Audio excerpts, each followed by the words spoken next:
ఉక్రెయిన్పై Russia విరుచుకుపడింది. Ukraine రాజధాని కీవ్తో పాటు దాని పరిసర ప్రాంతాలపై వినాశకర దాడులకు దిగింది. అత్యంత శక్తివంతమైన క్షిపణులు, డ్రోన్లతో రష్యా బలగాలు వైమానిక దాడులు చేశాయి. ఈ దాడిలో 16 మంది పౌరులు ప్రాణాలు కోల్పోగా 40 మందికి పైగా తీవ్రంగా గాయపడ్డారు. ఉక్రెయిన్ అధ్యక్షుడు జెలెన్స్కీ ఈ దాడిని యుద్ధ చరిత్రలోనే అత్యంత ఘోరమైన, క్రూరమైన దాడిగా అభివర్ణించారు. రష్యా వ్యూహాత్మకంగా ఈ దాడులు చేసింది. ఒకేసారి పలు రకాల బాలిస్టిక్ క్షిపణులు, క్రూయిజ్ క్షిపణులతో పాటు 168 జెట్ పవర్ డ్రోన్లను కలిపి యుక్రెయిన్ పైకి ప్రయోగించింది. ఏకంగా 9 గంటల పాటు కీవ్ నగరంపై ఈ వైమానిక దాడిని కొనసాగించింది. రష్యా క్షిపణులు నివాస ప్రాంతాలను లక్ష్యంగా చేసుకుని దాడి చేశాయి.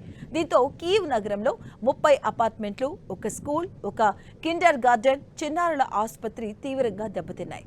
అయితే ఉక్రెయిన్ వైమానిక రక్షణ వ్యవస్థలో 90% డ్రోన్లను, మెజారిటీ క్రూయిజ్ క్షిపణులను గాల్లోనే కూల్చివేసినప్పటికీ అత్యంత వేగంగా వచ్చిన బాలిస్టిక్ క్షిపణులు కీవ్ నగరాన్ని తాకాయి. దీంతో ఆ సిటీలోని మౌలిక సదుపాయాలు ధ్వంసమయ్యాయి. సిలోమియన్స్కీ జిల్లాలోని 9 అంతస్తుల నివాస భవనంపై క్షిపణి దాడి జరగడంతో పై 2 అంతస్తులు పూర్తిగా కూలిపోయాయి.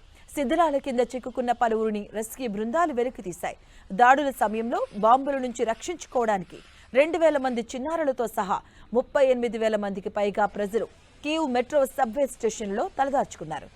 రష్యా దాడుల నేపథ్యంలో యుక్రెయిన్ అధ్యక్షుడు జెలెన్స్కీ అంతర్జాతీయ సమాజానికి, పశ్చిమ దేశాలకు కీలక విజ్ఞప్తి చేశారు. రష్యా ప్రయోగిస్తున్న బాలిస్టిక్ క్షిపణులను అడ్డుకోవడానికి తమ వద్ద అమెరికా తయారీ పేట్రియాట్ ఎయిర్ డిఫెన్స్ ఇంటర్సెప్టర్ కొరత తీవ్రంగా ఉందని, తమ మిత్ర దేశాలు తక్షణమే రక్షణ క్షిపణులను సరఫరా చేసి ఉక్రెయిన్ ప్రజల ప్రాణాలు కాపాడాలని ఆయన విజ్ఞప్తి చేశారు.